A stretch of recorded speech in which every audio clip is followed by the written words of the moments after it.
Hello नमस्कार सुप्रभात दोस्तों, मैं सतीश पाल अपन परिवार सिलेक्शन गुरुजी यूट्यूब चैनल पर आपका हार्दिक स्वागत एवं अभिनंदन करते हैं। हम आशा करते हैं कि आप सभी स्वस्थ और मस्त होंगे। तो चलिए हम रोज़ की तरह आज भी जीएस के 20 अच्छे क्वेश्चन को लेकर आए हुए हैं आपके सामने, जो कि आपके आगामी जो यूपीपी कांस्टेबल की जो मतलब वैकेंसी जाने वाली है और उनके जो पेपर होने वाले हैं उन्हीं के क्वेश्चन पर आधारित क्वेश्चन को आपके सामने लेकर आए हुए हैं। ठीक है, तो चलिए हम अपने प्रैक्टिस सेट की तरफ बढ़ते हैं और अपना पहला क्वेश्चन देखते हैं। हमारा पहला क्वेश्चन दिया कि 16 जुलाई 2022 को किस स्थान पर 16 जुलाई 2022 को किस स्थान पर प्रधानमंत्री नरेंद्र मोदी ने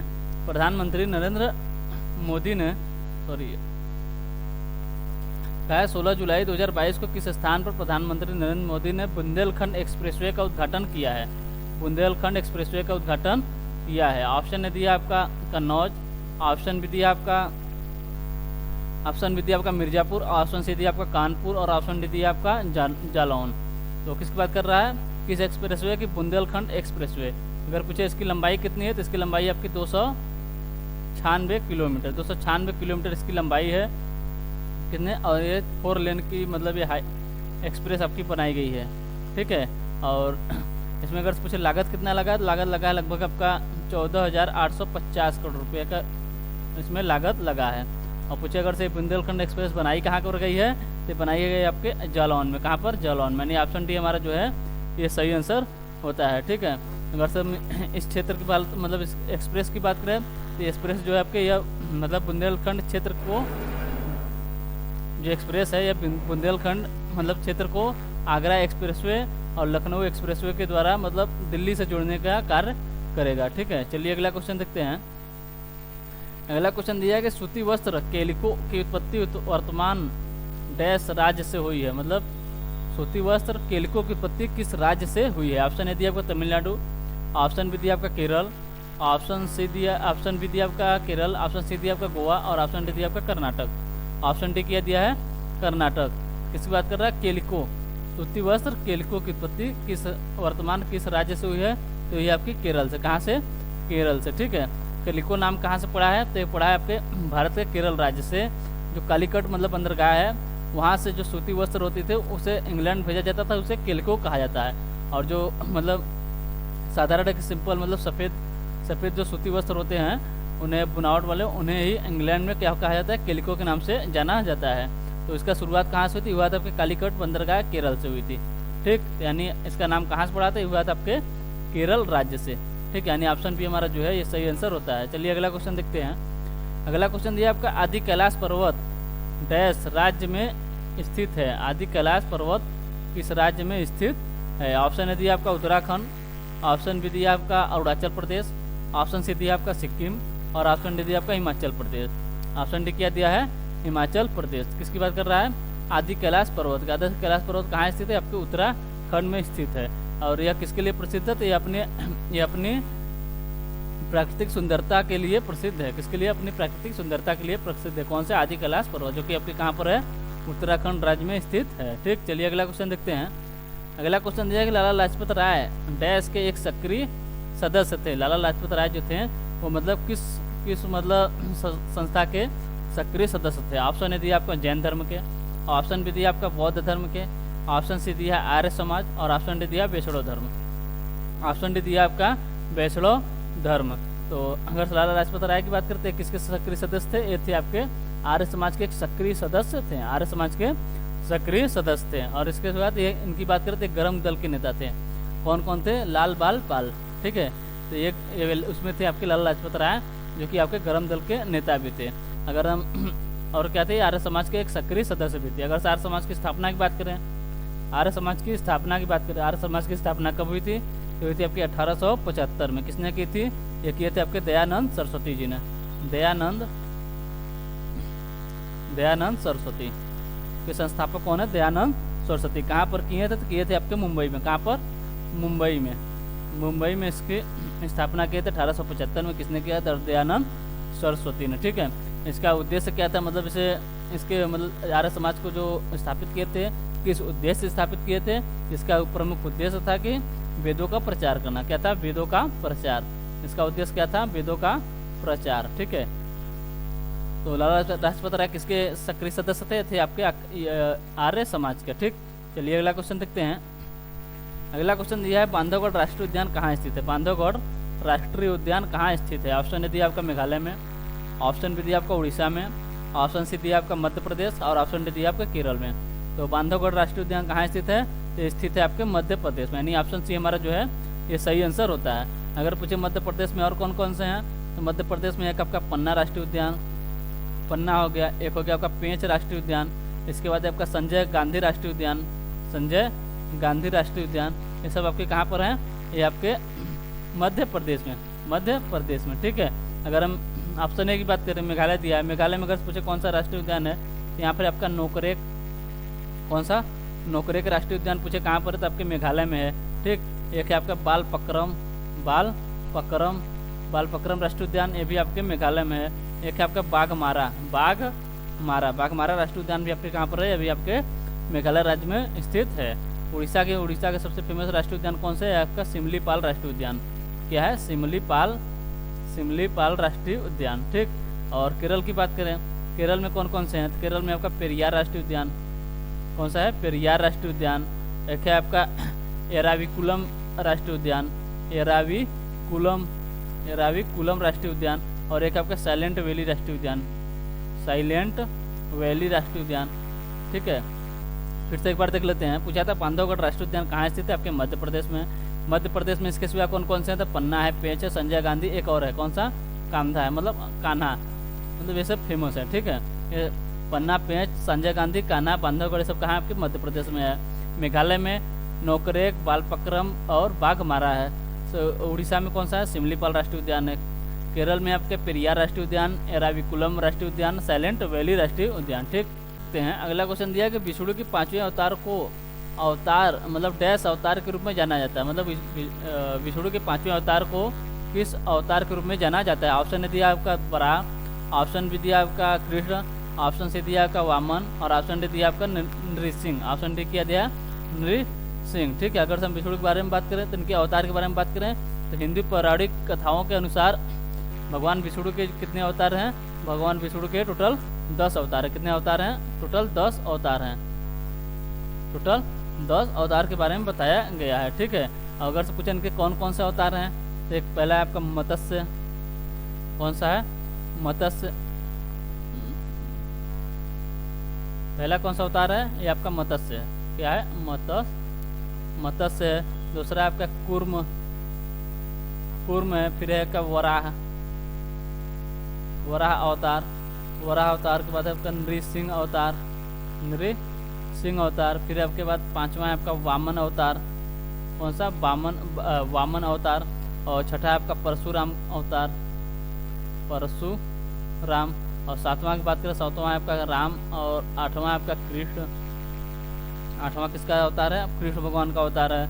और 9वां बात करें तो 9वां है आपका बुद्ध का, और 10वां आपका कल्कि अवतार। 10वां क्या है, कल्कि अवतार। 10वां क्या है, कल्कि अवतार। ठीक है, तो पूछा है 5वें अवतार, पहला हो गया आपका मत्स्य, कौन सा हो गया, पहला हो गया आपका मत्स्य, दूसरा हो गया आपका कूर्म, तीसरा हो गया आपका वराह, चौथा हो गया आपका नृसिंह, और 5वां हो गया आपका वामन। क्या हो गया, पाँचवां वामन। यही यानी ऑप्शन सी हमारा जो है ये सही आंसर होता है। ठीक है, और छठे की बात करें, छठे परशुराम का अवतार था, 7वां भगवान राम का, 8वां भगवान कृष्ण का, 9वां बुद्ध का, और 10वां किसका है, कल्कि अवतार है। ठीक, चलिए अगला क्वेश्चन देखते हैं। अगला क्वेश्चन दिया कि जुलाई 2022 में किस शहर को शंघाई सहयोग संगठन की पहली सांस्कृतिक और पर्यटन राजधानी घोषित किया गया है, यानी SCO। इसकी बात कर रहा है, SCO कौन, क्या है, शंघाई सहयोग संगठन, SCO, शंघाई सहयोग संगठन की पहली सांस्कृतिक और पर्यटन राजधानी, मतलब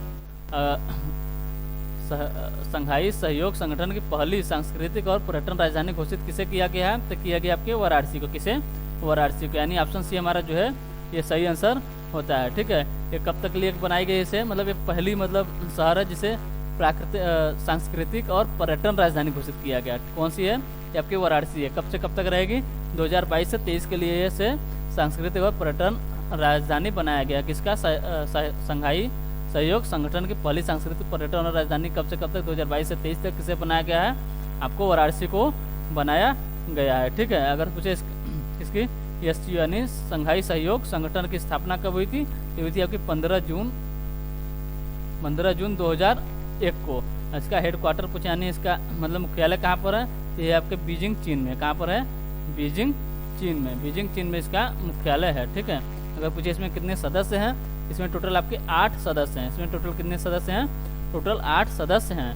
कौन कौन से हैं? इसमें आपका भारत है, पहले मतलब चीन है, भारत है, फिर आपका कजाकिस्तान है, चीन, भारत, कजाकिस्तान, किर्गिस्तान, रूस है, क्या है? रूस है, फिर आपका पाकिस्तान है, इसके बाद आपका तजाकिस्तान है, इसके बाद आपका उज्बेकिस्तान। कितने हो गए? चीन, भारत, कजाकिस्तान, किर्गिस्तान, रूस और आपका पाकिस्तान है, तजाकिस्तान है और उज्बेकिस्तान। टोटल 8 देश हैं। ठीक है। तो अगर पूछे इसके मतलब इसका जब गठन हो रहा था उसमें कितने देशों ने इसका गठन किया था मिलकर? इसमें सिर्फ कौन कौन से मतलब गठन के समय कौन कौन से देश नहीं थे? ये थे आपका भारत और पाकिस्तान इसके गठन के समय नहीं थे। भारत और पाकिस्तान इसके गठन के समय नहीं था। बाकी कौन कौन से थे? बाकी 6 देश थे। कौन कौन? चीन, कजाकिस्तान, किर्गिस्तान, रूस, तजाकिस्तान और उज्बेकिस्तान। ये आपके इसके गठन के समय भी इसमें सम्मिलित है। यानी एक तरह से कहा जाए तो मतलब ये 6 देशों ने इसका ही गठन किया था। ठीक है। अगर इसका गठन कब हुआ था? 15 जनवरी 2001 को हुआ था। हेडक्वार्टर इसका बीजिंग चीन में है। ठीक। टोटल देश में 8-10 सदस्य देश हैं और सांस्कृतिक और पर्यटन राजधानी का मतलब किसे घोषित किया गया आपके वाराणसी को। ठीक। चलिए अगला क्वेश्चन देखते हैं। अगला क्वेश्चन दिया है थियोफ्रेस्टस को किसका जनक माना जाता है? थियोफ्रेस्टस को किसका जनक माना जाता है? ऑप्शन ए दिया आपका वनस्पति विज्ञान, ऑप्शन बी दिया आपका रसायन विज्ञान, ऑप्शन सी दिया आपका प्राणी विज्ञान और ऑप्शन डी दिया आपका भौतिक विज्ञान। तो किसकी बात कर रहा है? थियोफ्रेस्टस को किसका जनक माना जाता है? माना जाता है आपको वनस्पति विज्ञान का। किसका? वनस्पति विज्ञान का जनक किसे माना जाता है? माना जाता है आपके थियोफ्रेस्टस को। ठीक है। चलिए अगला क्वेश्चन देखते हैं। अगला क्वेश्चन दिया आपका Indian institute of corporate technology Uttar Pradesh के किस शहर में स्थित है? Indian institute of corporate technology Uttar Pradesh के किस शहर में स्थित है? ऑप्शन ए दिया आपका संत रविदास नगर भदोही, ऑप्शन बी दिया आपका मेरठ, ऑप्शन सी दिया आपका कानपुर और ऑप्शन डी दिया आपका इनमें से कोई नहीं। ऑप्शन डी क्या दिया? इनमें से कोई नहीं। तो किसकी बात कर रहा है? Indian institute of corporate technology Uttar Pradesh के किस शहर में स्थित है? तो यह आपके संत रविदास नगर कहाँ पर? भदोही में। संत रविदास नगर भदोही में स्थित है। कौन सा है? Indian institute of corporate technology. ठीक। कहाँ पर है? आपके संत रविदास नगर यानी भदोही में स्थित है। अगर हम भदोही की बात करें तो इसे कॉर्पोरेट सिटी के रूप में भी जाना जाता है। अगर पूछे कॉर्पोरेट सिटी किसे कहते हैं तो आपके भदोही को कहते हैं कॉर्पोरेट सिटी के। ठीक। और भदोही को आपको कालीन के लिए भौगोलिक GI टैग भी मिला है। क्या? GI टैग, भौगोलिक टैग यानी भौगोलिक संकेत किसे मिला है? किसके लिए? तो भदोही को मिला है। किसके लिए? कालीन के लिए। किसके लिए? कालीन के लिए GI टैग मिला है किसे? भदोही को। ठीक है। चलिए अगला क्वेश्चन देखते हैं। अगला क्वेश्चन दिया निम्नलिखित में से किसने अंतर्राष्ट्रीय बुकर पुरस्कार जीता है और हिंदी में अनुवादित होकर पुरस्कार जीतने वाला पहला उपन्यास बन गया है? मतलब ऐसा कौन सा पुरस्कार है जो हिंदी में मतलब उसके मतलब रचाया गया था और उसे अनुवादित इंग्लिश में अनुवादित कर से उसे पुरस्कार जीता है? ऑप्शन ए दिया आपका राग दरबारी, ऑप्शन बी दिया आपका रेत समाधि, ऑप्शन सी दिया आपका गुनाहों का देवता और ऑप्शन डी दिया आपका काशी का 80। तो ऐसा कौन सा पुरस्कार है जो हिंदी में अनुवादित होकर पुरस्कार जीतने वाला पहला उपन्यास बन गया? तो यह आपका रेत समाधि। कौन सा उपन्यास है? रेत समाधि। अगर पूछे इस उपन्यास किसकी है तो ये आपकी गीतांजलि श्री की उपन्यास है। किसकी है? गीतांजलि श्री का उपन्यास है।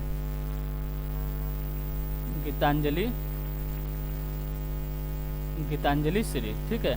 किसकी उपन्यास है? गीतांजलि श्री का उपन्यास है। क्या है? रेत समाधि। अगर पूछे इंग्लिश में इसका क्या नाम है? क्या नाम है आपका? ट्रम्ब ऑफ सैंड, जो कि एक 80 वर्ष की महिला की इसमें कहानी को बताया गया है। ठीक है। तो ये रेत समाधि जो है आपकी हिंदी में अनुवादित पहली मतलब अंतर्राष्ट्रीय बुकर पुरस्कार विजेता उपन्यास बन गई है। ठीक, यानी ऑप्शन बी हमारा जो है ऑप्शन बी हमारा जो है सही आंसर होता है। चलिए अगला क्वेश्चन देखते हैं। अगला क्वेश्चन दिया मनत किस देश की मुद्रा है। मनत किस देश की मुद्रा है। ऑप्शन ए दिया आपका अजरबैजान, ऑप्शन बी दिया आपका आर्मेनिया, ऑप्शन सी दिया अल्बानिया और ऑप्शन डी दिया एंडोरा। ऑप्शन डी क्या दिया है, एंडोरा। तो अगर पूछे मनत किसकी मतलब मुद्रा है तो ये आपके अजरबैजान की, अजरबैजान की मुद्रा है। अजरबैजान की राजधानी क्या है, तो अजरबैजान की राजधानी आपकी बाकू, क्या है, बाकू अजरबैजान की राजधानी है। ठीक, और अगर पूछे आर्मेनिया, आर्मेनिया की मुद्रा क्या है, तो यहाँ आपका आर्मेनियाई दरम, आर्मेनियाई दरम इसकी मुद्रा है। और आर्मेनिया के अगर से राजधानी की बात करें तो यहाँ पर येरवान, येरवान। और अल्बानिया की राजधानी की बात करें, अल्बानिया की राजधानी आपका तिराना, तिराना। ठीक है, क्या, तिराना लिख लेते हैं यहाँ पर। आर्मेनिया की राजधानी क्या थी, येरवान, येरवान। और अल्बानिया क्या है, तिराना, अल्बानिया क्या है, तिराना राजधानी है। और अगर हम पूछे एंडोरा की राजधानी क्या है, एंडोरा की राजधानी क्या है, तो यहाँ पर आपका अंडोरा, अंडोरा ला विल्ला, अंडोरा ला विल्ला किसकी राजधानी है, ये आपके एंडोरा की राजधानी है। ठीक, चलिए अगला क्वेश्चन देखते हैं। अगला क्वेश्चन दिया आपको जयंतिया पहाड़ी में स्थित है। जयंतिया पहाड़ी, जयंतिया पहाड़ी डैश यहाँ पर होगा। जयंतिया पहाड़ी मतलब किस पहाड़ी में स्थित, मतलब जयंतिया पहाड़ी कहाँ पर स्थित है, मतलब किस राज्य में स्थित है। ऑप्शन है दिया आपका तमिलनाडु में, ऑप्शन बी दिया आपका कर्नाटक में, ऑप्शन सी दिया आपका मिजोरम में और ऑप्शन डी दिया आपका मेघालय में। ऑप्शन डी दिया आपका मेघालय में। तो जयंतिया पहाड़ी की बात करें कहाँ पर स्थित है, ये आपके मेघालय में स्थित है। कहाँ पर, मेघालय में। यहाँ पर कौन कौन सी पहाड़ियाँ हैं, यहाँ पर 3 पहाड़ियाँ, क्या क्या है, एक है आपका गारो, गारो खासी, गारो खासी और जयंतिया। गारो खासी और जयंतिया यहाँ की 3 प्रमुख पहाड़ियाँ हैं। और ये गारो खासी पहाड़ियाँ मतलब गारो खासी जयंतिया पहाड़ी ही नहीं, यहाँ की जनजाति भी है। क्या है, जनजाति, जनजाति भी है। कौन कौन सी है, गारो खासी और जयंतिया, ये 3 जनजातियाँ भी आपके मेघालय में हैं। ठीक, चलिए अगला क्वेश्चन देखते हैं। अगला क्वेश्चन दिया आपका मेडागास्कर, क्या, मेडागास्कर, मेडागास्कर मेडागास्कर डैश महासागर में स्थित है, मतलब मेडागास्कर जो है किस महासागर में स्थित है। ऑप्शन ने दिया आपका प्रशांत महासागर, ऑप्शन बी दिया आपका अटलांटिक महासागर, ऑप्शन सी दिया आपका हिंद महासागर और ऑप्शन डी दिया आपका इनमें से कोई नहीं। तो ऑप्शन डी क्या दिया, इनमें से कोई नहीं। तो किस बात कर रहे हैं, मेडागास्कर, मेडागास्कर। अगर पूछे किस महाद्वीप के अंतर्गत आता है, तो ये महाद्वीप है आपका कौन सा, अफ्रीका महाद्वीप के, अफ्रीका महाद्वीप का एक मतलब द्वीपीय देश है। अफ्रीका महाद्वीप का द्वीपीय देश है। कौन सा देश है, द्वीपीय देश है।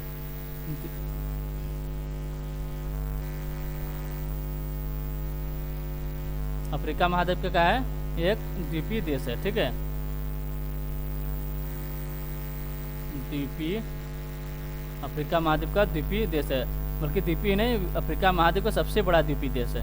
अफ्रीका महाद्वीप का सबसे बड़ा द्वीपीय देश है। कौन सा है, ये आपके मेडागास्कर है। किस महासागर में है, तब ये आपके हिंद महासागर में। किस महासागर में, आपके हिंद महासागर में है। ठीक है, और ये कहाँ है, अफ्रीका महाद्वीप का एक द्वीपीय, मतलब अफ्रीका महाद्वीप का सबसे बड़ा द्वीपीय देश है। अगर पूछे विश्व में, तो विश्व में चौथा सबसे बड़ा द्वीपीय देश है। विश्व में क्या है, विश्व में चौथा बड़ा द्वीपीय देश है। चौथा बड़ा द्वीपीय देश पूछे कौन सा है, तो आपके विश्व में कौन सा है, ये आपके मेडागास्कर। ठीक, अगर पूछे विश्व का सबसे बड़ा द्वीपीय देश कौन सा है, तो आपके ग्रीनलैंड है। कौन सा है, ग्रीनलैंड है, ग्रीनलैंड है। ये क्या है, ये सबसे बड़ा द्वीपीय देश है। ठीक, चलिए अगला क्वेश्चन देखते हैं। अगला क्वेश्चन दिया बुझे चूने का रासायनिक नाम है। बुझे चूने का रासायनिक नाम है। ऑप्शन है दिया आपका कैल्शियम ऑक्साइड, ऑप्शन बी दिया आपका कैल्शियम क्लोराइड, ऑप्शन सी दिया आपका कैल्शियम हाइड्रोक्साइड, ऑप्शन डी क्या दिया है, अरे ऑप्शन सी दिया आपका कैल्शियम हाइड्रोक्साइड और ऑप्शन डी दिया आपका कैल्शियम कार्बोनेट। किसकी बात कर रहा है, बुझा चूना। तो बुझा चूना मतलब जिसमें अगर कोई आग हो तो उसमें पानी डालते तो बुझ जाता है, तो ऐसे ही ये भी है। इसमें मतलब जल के अणु जब मिल जाते हैं तो आपके कैल्शियम हाइड्रोक्साइड होता है। ठीक है, अगर पूछे बिना बुझा चूना हो तो क्या होता है, तो होता है आपका कैल्शियम ऑक्साइड, कैल्शियम ऑक्साइड। इसमें अगर हम जल के अणु मिलाते हैं क्या हो जाएगा, कैल्शियम हाइड्रोक्साइड, जो कि जिसे क्या कहते हैं, बुझा चूना। ठीक है, इसका सूत्र क्या होता है, CaOH ट्वाइस। ये क्या, कैल्शियम हाइड्रोक्साइड, जो कि आपके किसका सूत्र है, बुझा चूना का। अगर पूछे बुझा चूना और पूछे बिना बुझा चूना ये आपका कैल्शियम ऑक्साइड क्या है, बिना बुझा चूना। बिना बुझा चूना, बिना बुझा चूना कौन सा है, ये आपका है कैल्शियम ऑक्साइड। ठीक है, अगर हम कैल्शियम क्लोराइड की बात करें तो इसका सूत्र होता है आपका CaCl2। क्या होता है, क्या सूत्र होता है आपका CaCl2। ठीक है, और कैल्शियम कार्बोनेट की बात करते हैं होता है आपका CaCO3। ये आपके कैल्शियम कार्बोनेट। ठीक, बुझा चूना पूछे या बुझा चूना पूछे तो वहाँ पर हो जाएगा कैल्शियम हाइड्रोक्साइड, और बिना बुझा चूना पूछे तो वहाँ पर हो जाएगा कैल्शियम ऑक्साइड। ठीक, कैल्शियम ऑक्साइड सूत्र था CaO, और कैल्शियम क्लोराइड की बात करें CaCl2, और कैल्शियम हाइड्रोक्साइड CaOH ट्वाइस, और कैल्शियम कार्बोनेट क्या होता है CaCO3। ठीक, चलिए अगला क्वेश्चन देखते हैं। अगला क्वेश्चन दिया, निम्नलिखित में से किसमें अमोनिया यूरिया में परिवर्तित होता है। निम्नलिखित में से किसमें अमोनिया जो है यूरिया में परिवर्तित होता है। ऑप्शन ए दिया आपका फेफड़ों में, ऑप्शन बी दिया आपका यकृत में, ऑप्शन सी दिया आपका प्लिया में, और ऑप्शन डी दिया आपका वृक्क में। तो किसी बात कर रहा है कि अमोनिया जो है यूरिया में किसमें परिवर्तित होता है, तो किसमें परिवर्तित होता है, तो होता है आपके यकृत में। कहाँ पर, यकृत में, यानी ऑप्शन बी हमारा जो है ये सही आंसर होता है। अगर हम यकृत की बात करें तो यकृत मानव शरीर की सबसे बड़ी ग्रंथि है। पूछे मानव शरीर की सबसे बड़ी ग्रंथि कौन सी है, तो सबसे बड़ी ग्रंथि है, सबसे बड़ी ग्रंथि है। सबसे बड़ी ग्रंथि कौन सी है, ये आपके यकृत है। क्या है, यकृत। ठीक है, और इसके बारे में बात करें तो यकृत का मुख्य कार्य क्या होता है, तो होता है आपका पित्त वर्णन का उत्पादन करना, पित्त वर्णन का उत्पादन करना। और अमोनिया और यूरिया का निर्माण भी कहाँ पर होता है, ये आपके यकृत में ही होता है। कहाँ पर, यकृत में ही होता है।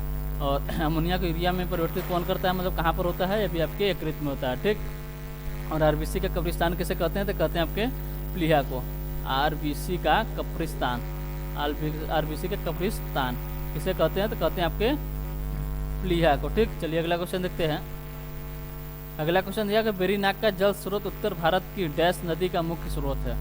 मतलब वेरीनाग जो झील है का जल स्रोत उत्तर भारत की प्रमुख मतलब डैश नदी का मुख्य स्रोत है। ऑप्शन ए दिया आपका झेलम नदी का मुख्य स्रोत है, ऑप्शन बी दिया ब्यास नदी का मुख्य स्रोत है, ऑप्शन सी दिया आपका रावी नदी का, और ऑप्शन डी दिया है चिनाब नदी का। ऑप्शन डी क्या दिया है, चिनाब नदी का।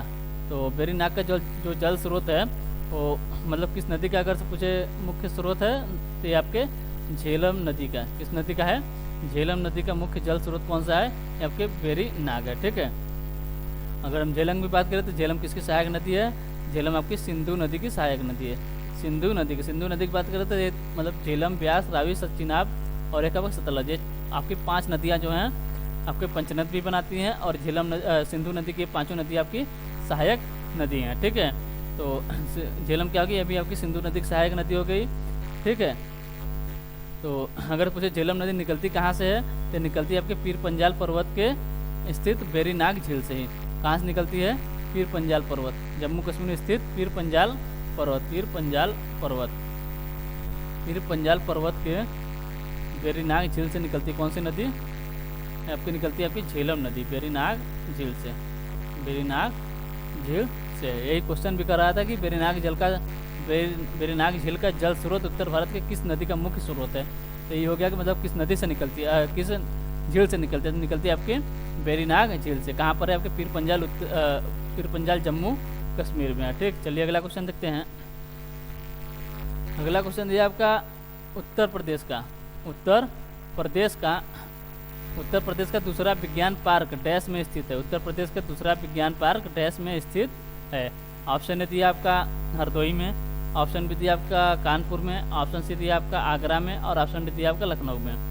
तो उत्तर प्रदेश का दूसरा विज्ञान पार्क मतलब कहाँ पर स्थित है, तो ये आपके कहाँ पर है, हरदोई में। हरदोई जिला के मतलब उत्तर प्रदेश के हरदोई में। कहाँ पर, ये कहाँ पर है, आपके उत्तर प्रदेश में। और हरदोई के मतलब अगर पूछे जिले के अंदर कौन सा स्थान है, यहाँ पर आपका संडीला स्थान है। कहाँ पर, संडीला में। हरदोई के संडीला में उत्तर प्रदेश का दूसरा विज्ञान पार्क स्थित है। अगर पूछे उत्तर प्रदेश का पहला विज्ञान पार्क कहाँ स्थित है, तो आपके लखनऊ में है। पहला विज्ञान पार्क कहाँ पर स्थित है, आपके लखनऊ में स्थित है। ठीक है, कहाँ पर स्थित है, आपके लखनऊ में स्थित है। अगर हम और पार्क की बात करें, जैसे हो गया आपका एग्रो पार्क। कौन सा पार्क है, एग्रो पार्क। ये पूछे अगर से आपके किस मतलब ज़िले में है, तो आपके लखनऊ में है। कहाँ पर है, लखनऊ में भी आपके एग्रो पार्क है। लखनऊ में भी है, वाराणसी में भी है। लखनऊ, वाराणसी, बाराबंकी और कहाँ पर है आपके शाहजहाँपुर में। कहाँ पर है? शाहजहाँपुर में है, शाहजहाँपुर में भी, ठीक है। ये 4 जिले में कौन सा आपका पार्क है? आपका एग्रो पार्क है, ठीक। अगर हम और पार्क की बात करें, जैसे हो गया आपका फूड पार्क। कौन सा पार्क? Food park. पूछे फूड पार्क कहाँ पर है? तो ये आपके मथुरा में है, मथुरा में है। और कहाँ पर है? बरेली में है। मथुरा और बरेली में कौन सा पार्क है? आपके फूड पार्क है। मथुरा और बरेली में कौन सा पार्क है? फूड पार्क है। अगर पूछे बुद्ध थीम पार्क कहाँ पर है? बुद्ध थीम पार्क कहाँ पर है? बुद्ध थीम पार्क कहाँ पर है? तो आपके सारनाथ में। कहाँ पर है? सारनाथ में है, ठीक। हरदोई में कौन सा पार्क है? उत्तर प्रदेश का दूसरा विज्ञान पार्क है। पहला विज्ञान पार्क कहाँ पर है? आपके लखनऊ में है, ठीक। अगर पूछे एग्रो पार्क कहाँ पर है? लखनऊ में है, वाराणसी में है, बाराबंकी, शाहजहाँपुर। फूड पार्क कहाँ पर? मथुरा में है। कहाँ पर है? मथुरा में है और बरेली में है। बुद्ध थीम पार्क कहाँ पर है? आपके सारनाथ में स्थित है, ठीक। चलिए अगला क्वेश्चन देखते हैं। अगला क्वेश्चन दिया, यूनेस्को की विश्व धरोहर सूची में स्थान बनाने वाला पहला भारतीय शहर कौन सा है? यूनेस्को की विश्व धरोहर सूची में स्थान बनाने वाला पहला भारतीय शहर कौन सा है? ऑप्शन ए दिया आपका इंदौर, ऑप्शन बी दिया आपका अहमदाबाद, ऑप्शन सी दिया आपका भुवनेश्वर और ऑप्शन डी दिया आपका बेंगलुरु। ऑप्शन डी क्या दिया है? बेंगलुरु। तो किसकी बात कर रहा है? यूनेस्को की विश्व धरोहर सूची में स्थान मतलब पहला शहर कौन सा है? तो पहला शहर अगर पूछे कौन सा था तो आपका अहमदाबाद था। कौन सा? अहमदाबाद। यानी ऑप्शन बी हमारा जो है ये सही आंसर होता है। चलिए अगला क्वेश्चन देखते हैं। अगला क्वेश्चन दिया आपका, गिद्ध संरक्षण एवं प्रजनन केंद्र। गिद्ध संरक्षण एवं प्रजनन केंद्र निम्नलिखित में से कहाँ पर स्थित है? गिद्ध संरक्षण एवं प्रजनन केंद्र निम्नलिखित में से कहाँ स्थित है? ऑप्शन ए दिया आपका पिंजौर, ऑप्शन बी दिया आपका आगरा, ऑप्शन सी दिया आपका रामपुर और ऑप्शन डी दिया आपका पुष्कर। ऑप्शन डी क्या दिया है? पुष्कर। तो गिद्ध संरक्षण एवं प्रजनन केंद्र की बात करें कहाँ पर है? ये आपके पिंजौर में। पिंजौर कहाँ पर है? ये आपके हरियाणा में। कहाँ पर? हरियाणा में। पिंजौर में है, पर पिंजौर कहाँ पर? हरियाणा में है, ठीक है। पिंजौर हरियाणा का एक पिंजौर शहर है, ठीक। अगर पूछे कौन सा अभ्यारण्य है तो ये आपका वीर शिकारगढ़। वीर शिकारगढ़, वीर शिकारगढ़ आपका वन्य जीव अभ्यारण्य है। वन्य जीव अभ्यारण्य, वीर शिकारगढ़ वन्य जीव अभ्यारण्य वीर शिकारगढ़ वन्य जीव अभ्यारण्य में स्थित है, ठीक। क्या है? गिद्ध संरक्षण प्रजनन केंद्र। चलिए अगला क्वेश्चन देखते हैं। अगला क्वेश्चन है, सच्चिदानंद सिन्हा के स्थान पर भारत की संविधान सभा का अध्यक्ष कौन था? सच्चिदानंद सिन्हा के स्थान पर भारत का संविधान सभा का अध्यक्ष कौन था? ऑप्शन ए दिया आपका महात्मा गांधी, ऑप्शन बी दिया आपका पंडित जवाहरलाल नेहरू, ऑप्शन सी दिया आपका राजेंद्र प्रसाद और ऑप्शन डी दिया वल्लभ भाई पटेल। तो संविधान मतलब सच्चिदानंद सिन्हा के स्थान पर भारत की संविधान सभा का अध्यक्ष कौन था?